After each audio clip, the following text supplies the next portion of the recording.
দর্শক, সারা দেশব্যাপী যে কোটা সংস্কার আন্দোলন চলছে তার সাথে সঙ্গ দিতে বা তার সাথে সমর্থন জানিয়ে কিন্তু রাজশাহীর শিক্ষার্থীরা সকলে আজ বিকেল 3:30 যে রাজশাহীর যে 0 পয়েন্ট রয়েছে ওখানে কিন্তু প্রায় 15 মিনিট অবস্থান করার পর বিরাট একটি মিছিল, প্রায় 5,000 শিক্ষার্থীর একযোগে পায়ে হেঁটে কিন্তু মিছিল তালাইমারির উদ্দেশ্য বা রুয়েটের উদ্দেশ্যে কিন্তু যাত্রা শুরু করে এবং রাজশাহী ইউনিভার্সিটিতে ঢুকবে বলে তারা তালাইমারিতে কিছুক্ষণ অবস্থান নেয়। সেখানে যখন 10 থেকে 15 মিনিট অবস্থানরত অবস্থায় কিন্তু চতুর্দিক থেকে 3 দিক থেকে পুলিশের টিম এসে কিন্তু সেখানে যখন সাইরন বাজায় গাড়ির, তখন সেখানকার শিক্ষার্থীরা বিক্ষুব্ধ হয়ে তাদের সাথে মোটামুটি একটা সংঘর্ষ ঘটে এবং সেখানে প্রায় 6 থেকে 7 জন শিক্ষার্থী আহত হয়ে যায় এবং পাশাপাশি একজন পুলিশ আহত হয়।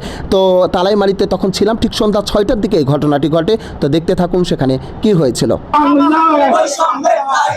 বৈষম্যের ঠাঁই নাই।